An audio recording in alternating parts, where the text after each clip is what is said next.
Every time I open my account dashboard at work, I always catch myself doing one thing. I sigh. Because when I look at my Social Security projection, it's very, very low. Lower than I ever expected. And once I mentally adjust that number for inflation by the time I get to retirement age, it gets very uncomfortable. And then while I'm sitting there, I pause and think to myself, yeah, I really hope I'm not still working at 67. And the wild part is as I scroll down the page further and further, I see two different futures. One version shows what happens if I stay consistent with my current contributions. And the other shows what happens if I don't.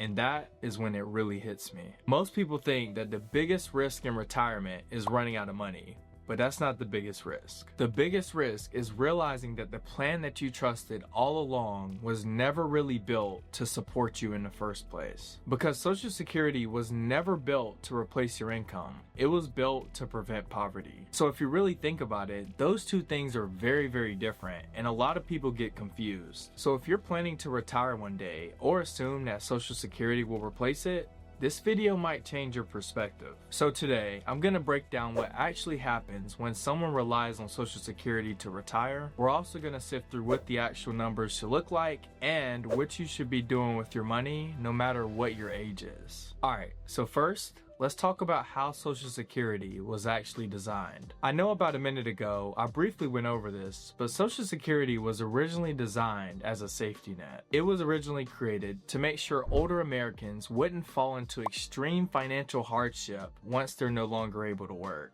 So that means it was never designed to replace a full retirement paycheck. And as you know, people started getting the original purpose blurred and started using it as a pension, a guarantee, or a complete retirement plan. But if you haven't realized yet, the math for your retirement plan, it never changed. Because one, your benefits is calculated by using your earnings history, and two, there's a formula that's used to intentionally calculate it as a part of your income. Notice I said a part. For most retirees, Social Security replaces 30 to 40% of what they earned before they retired. So that means before inflation, healthcare costs, and lifestyle changes, you're already walking into retirement with a built-in income gap. And that gap matters way more than what people realize. And now, this brings us to something very important. Now I'm gonna tell you what a smart retirement strategy actually looks like. A strong retirement strategy is not about guessing or hoping that the market will run perfectly.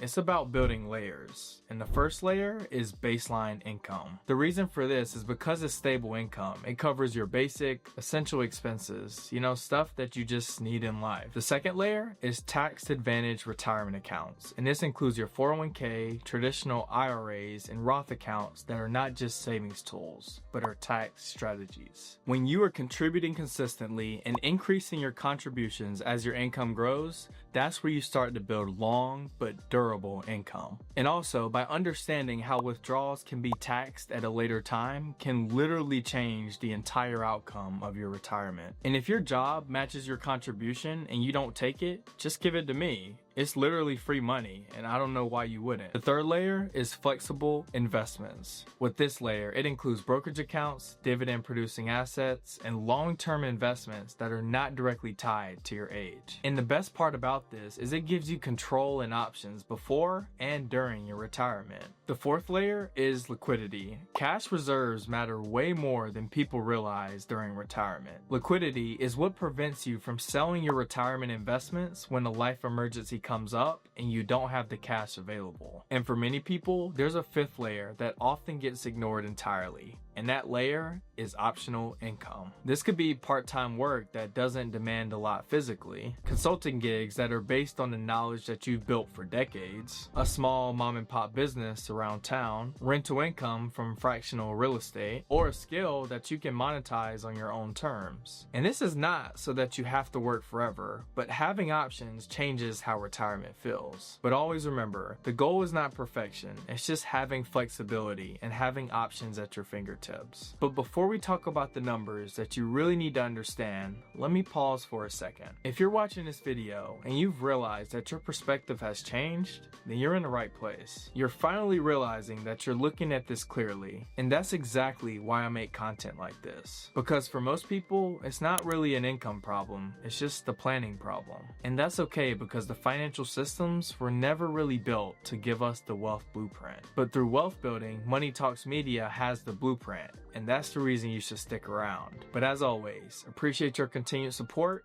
Let's get into the numbers. Let's imagine someone earns $50,000 a year before they retire. A typical Social Security benefit might give them $20,000 a year, so that leaves a $30,000 gap. Now pause for a second and really think about that, because the $30,000 doesn't come all at one time. It has to show up every single year for the rest of your life. And this is the moment where retirement starts to feel very real for some people. Even when Social Security is adjusted for inflation, it doesn't get adjusted for your lifestyle, because healthcare costs rise way faster than inflation, houses rarely get cheaper, and most definitely unexpected expenses don't stop just because you retire. So while your benefit might slowly increase over time, that's typically offset by your expenses that just move faster naturally. And unfortunately, the longer you live, the tighter the squeeze becomes. And trust me, longevity of life is a blessing, but without financial planning, it becomes a risk. And this next point is exactly where Social Security should fit into the picture. Social Security should be used to cover your baseline survival expenses. It's basically there to help you pay for the non-negotiables. And these are things like basic housing costs, utilities, groceries, and a portion of healthcare. And by using Social Security for this purpose, it creates a stable income floor. So no matter what the market does, you always have something coming in. And what is definitely not meant to do is fund your lifestyle. So to tie all of your retirement income streams all together that we just talked about, here's what you should do. Your savings and investments are to fill your income gap. Your retirement accounts are what funds your lifestyle. Your flexibility comes from the optional work that we talked about earlier. And of course, your Social Security are your baseline survival expenses. And when people understand this allocation method, the questions start to change. And they start asking, what do I need to do in order to stay protected financially? And that single shift removes more stress than any other retirement plan could ever do for you. So next time your financial advisor tries to sell you this beautiful dream, just remember the basics. And we're finally wrapping up this video with the part that no one talks about. When someone fully relies on Social Security, retirement turns into survival mode. And oftentimes, people delay Medicare, they stop traveling, and then they avoid unexpected expenses when they come up. And when it comes to family, they start to quietly feel like they're being a burden without saying it out loud. And instead of freedom, retirement becomes constant calculations. And that pressure compounds year over year. And this is very important for the younger generation, so you should listen up. If you are younger, the risk is not smaller, but it's actually larger. Social Security faces long-term funding pressure, and we can all start to feel it. And while it's highly unlikely to disappear, there's questions around support and benefits and adjustments along the way. And planning to rely on Social Security is so much more riskier the further away you are from retirement. And there are a few warning signs that everyone shouldn't ignore. And if any of these apply to you, then you should start to make changes. You have never calculated your retirement income gap. You rely heavily on Social Security income projections. You have not accounted for healthcare costs. And even worse, you assume everything will just work out, and they usually don't. The final takeaway for this video is Social Security is not a villain,